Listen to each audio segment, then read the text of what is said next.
Hey, good morning. Let's go over today's trade plan. So in the overnight session, we saw that ES attempted to break beyond yesterday's 24-hour session high, and we saw sell side active and a push right back down towards the overnight low and the previous VPOC. So heading into the open, we have pre-market support at 45 to 46 as well as 42 to 43 half. And ideally, if the market is going to head higher, then we want to see ES holding above even pre-market support. So holding above 45 to 46 would still leave the door open for the buy side to step in.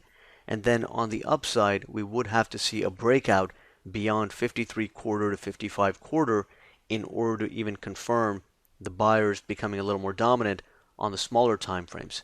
A break above the pre-market resistance zone would bring the overnight high and the 59 HVN into play and the 60-62 initial resistance zone.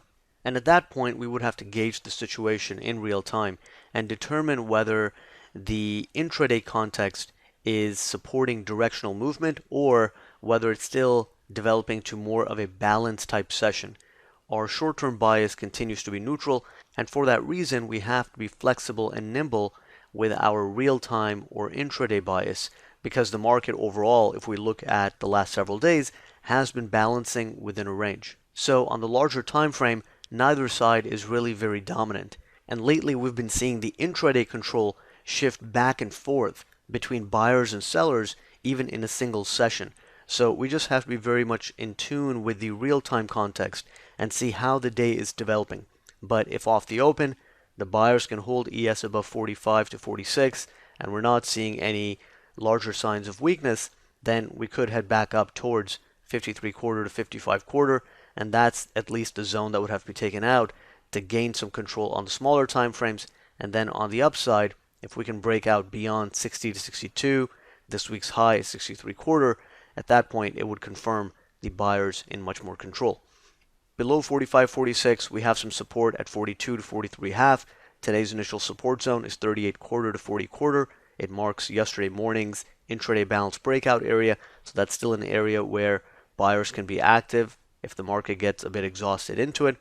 And then below that, we have yesterday's low at 31.75 to 33.75, and again, responsive buyers can defend that area. So we'll just have to gauge in real time whether the market is still behaving as a balanced type market, or if we are seeing some very clear-cut and extreme signs of weakness. So for example, if the advanced decline line is quite negative and completely trending lower, the tick is completely below zero and printing some extreme values to the downside, then we'll know that the sellers are quite dominant and we have to be careful on fading even at the support areas. But if the AD line is fairly mixed, not really trending or moving fluidly in one direction or the other, then we know that we are still in a balanced type environment. So that's really going to be the main question today, is whether we are seeing signs of directionality or if things are still fairly mixed and range bound.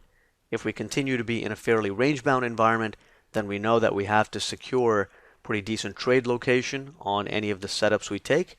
But if we are seeing some decent momentum and signs of directionality, then we know that we can get a little bit more aggressive with the location in direction of that momentum. At the same time, we're going to keep an eye on the other markets as well. Yesterday, Russell was leading to the upside, and in the overnight session, it actually tested last week's high. So we'll be watching whether Russell can maintain the strength from yesterday or whether that's waning away as well. So those are the main ideas heading into the open. Let's see if the buy side can hold ES above 45 to 46. That'll help establish the very short-term bias off the open, and we'll take it from there.